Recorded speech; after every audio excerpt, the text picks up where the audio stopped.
আসসালামু আলাইকুম প্রিয় বন্ধুরা, আশা করি আপনারা সবাই ভালো আছেন। আজ আমি আপনাদেরকে আমাদের কবুতরের খাবার সম্পর্কে আবারও একটি ভিডিও দিচ্ছি। আশা করি আপনারা অনেকেই উপকৃত হবেন। তো চলুন আমরা আমাদের খাবারটা আপনাদেরকে একটু দেখাই। এখানে এটা হচ্ছে আমাদের কবুতরের খাবার। আমরা এই খাবারটা আমাদের সম্পূর্ণ নতুন একটা রেশিও দিয়ে মিক্স করেছি। এটা একেবারে ব্যালেন্স একটা রেশিও। এটা এখানে high carb, high protein, high fat এই জাতীয় কিছু নাই। একেবারে ব্যালেন্স খাবার, যেটা অল ইয়ার আমরা ইউজ করতে পারবো। তো এই খাবারটা তার ভিতরে আমরা কিছু কিছু ভ্যারাইটিস রাখছি, যাতে আমাদের কবুতর খাওয়ার পরে সেটার আউটপুটও ভালো আসে, আর আমরাও দেখে মনে শান্তি পাই। তো খাবার বেসিক্যালি ময়লার ভিতর থেকে উৎপাদিত। ময়লার ভিতর থেকে উৎপাদিত বলতে বললাম যে একটা ধান আমরা যখন আহরণ করি গাছ থেকে, এটার ভিতরে অনেক ময়লা থাকে। প্রত্যেকটা আইটেমের ভিতরে কিন্তু প্রচুর পরিমাণে ময়লা ডাস্ট থাকবে, এটা একদম স্বাভাবিক। কৃষক যখন এগুলো একেবারে ফার্স্ট পর্যায়ে কর্তন করে এবং সেখান থেকে আহরণ করে, তখন এটার সাথে ময়লা মিশে যাওয়া একেবারে স্বাভাবিক, ন্যাচারাল একটা ব্যাপার।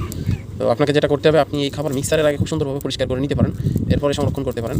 পাশাপাশি কড়া রোদে শুকায় যদি আপনি খাওয়াইতে পারেন, খুবই ভালো হয়। আমরা যেমন এই খাবারগুলোকে খুব সুন্দর করে পরিষ্কার পরিচ্ছন্ন করে আমরা সংরক্ষণ করছি। এরপরে যেটা করি, আমরা সেখান থেকে আমাদের প্রতিদিনের চাহিদা অনুযায়ী, আজকে আমার লটে টোটাল চাহিদা আছে 6 কেজি খাবার, আমি 6 কেজি খাবার বের করছি এবং এটাকে খুব সুন্দরভাবে পরিষ্কার পরিচ্ছন্ন করছি। প্রথমে ধুলামুক্ত করছি, এরপরে হাওয়াই একেবারে ন্যাচারাল হাওয়ার ভিতরে উড়ায়ে এখান থেকে যে ডাস্টগুলো ছিল, ছোটো ছোটো যে ভুট্টার কণা, ধানের কিছু কিছু ময়লা থাকে, প্রত্যেকটা আইটেমের কিছু কিছু ময়লা থাকে, এগুলোকে আমরা পরিষ্কার পরিচ্ছন্ন করে বের করে ফেলছি। এবং তারপর আমরা এগুলোকে ফাইনালি এই যে আমাদের কবুতরদেরকে দেওয়ার জন্য রেডি করে রাখছি। কোনো ময়লা নাই, দেখছেন আপনারা লাইভে দেখতে পাচ্ছেন, এখানে আর আপাতত কোনো ময়লা নাই। থাকবে একেবারে 100% কিওর করা অসম্ভব প্রায়, বাট তারপর আমরা চেষ্টা করছি যতটুকু সম্ভব হয় আর কি।